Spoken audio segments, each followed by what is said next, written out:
Oh, it's recording. I see about this thing starts recording before you can see if you look okay, like decent and not insane and stuff, you know. Oh well. Yeah. So I have to do my prepping and stuff before, or actually, while the thing is going. Yeah.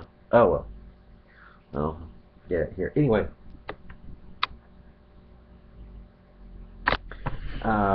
Yeah, I can't see if this thing's centered right or anything. If the lighting's good. You have to see if it's gonna be bad. It has to become a part of the video. You know what I mean? Oh well. So screw it. Yeah. Anyway, since I feel this video is going to be deleted, I thought I would bring my attention to the one right above you. Okay.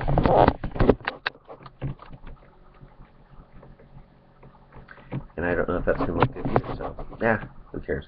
Anyway, as long as you can hear what I have to say, that's the thing to me that's important here. Not how I look on video here. Okay. And anyway, what I'm about to do is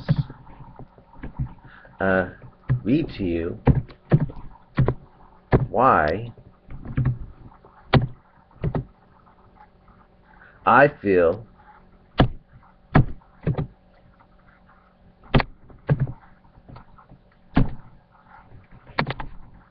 that what Boko Haram is doing is perfectly fine if Islam is true. You might think, oh my gosh, it's just horrible. Listen to what I discovered and you'll see that what Boko Haram is doing with those girls who've been captured is perfectly fine. Okay, this is it. Rape in Islam. This is from Wikipedia. And I know Muslims say, oh, you can't go by what Wikipedia says. Oh, yeah? Well, I went to Sunnah.com, which is a Sunni Muslim site, and I went to some other sites too. And you can see for yourself what the Muslims in Boko Haram are doing. It's perfectly fine in Islam. Okay.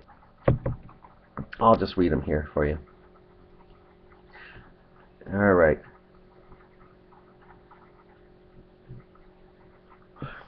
It's due to Qur'an 4:24 and discussed in the Hadith.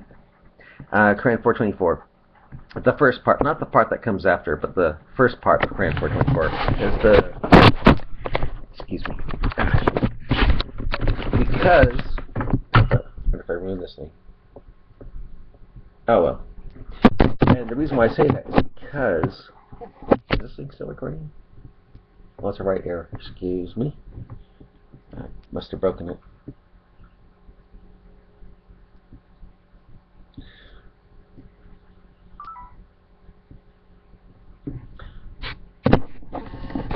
I'll try to continue this thing here.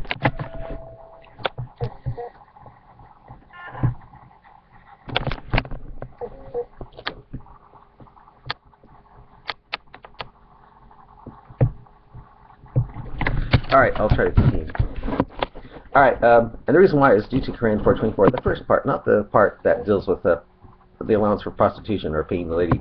It says also forbidden are, you can't have sex or forbidden sex with women already married. You can't have sex with married women, except those whom your right hand possess.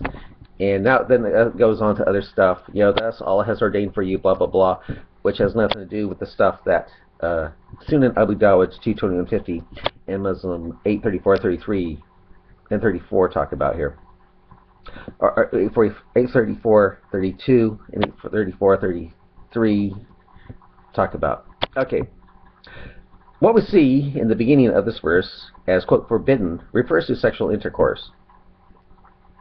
The Quran dictates women already married are forbidden for Muslims except those whom their right hands possess. Sex slaves. Context. It is important to know the context of this verse as it sheds light onto the nature of allowance.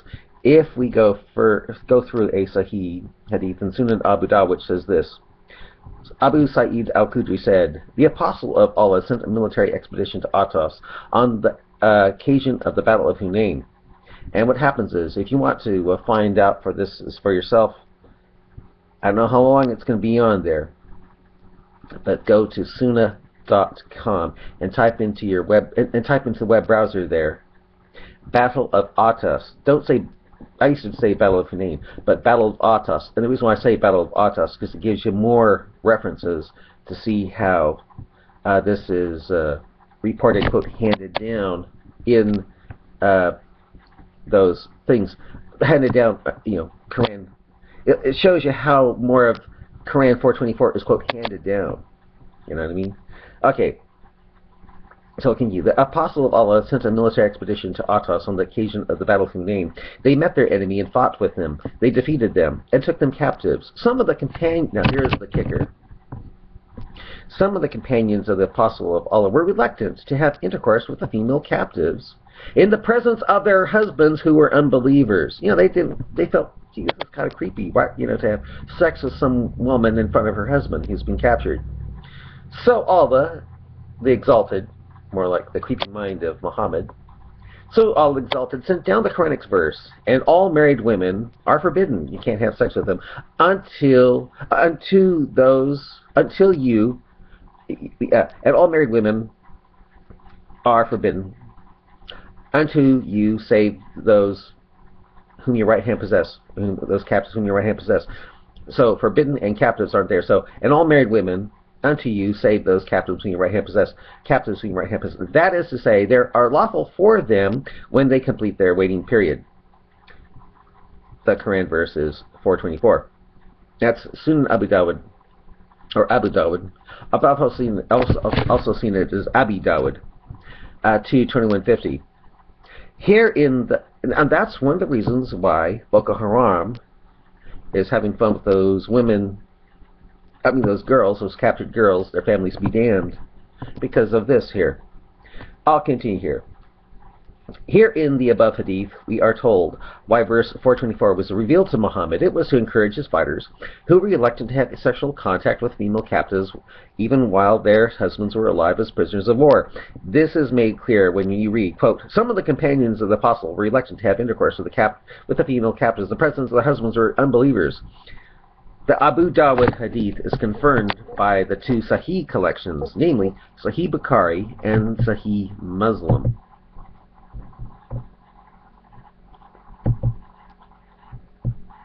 In Sahih Bukhari, we read this. This is narrated by Ibn Muhariz. "I entered the mosque and saw Abu Sa'id al-Khudri and sat behind him and asked him about al-azil, that means coitus interruptus.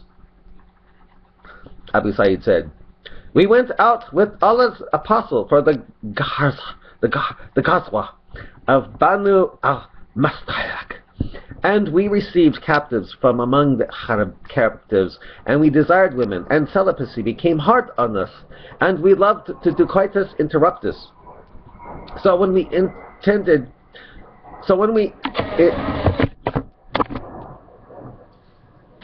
what the hell happened? Oh well. Camera's screwing up here. But I'll read it anyway here. Okay.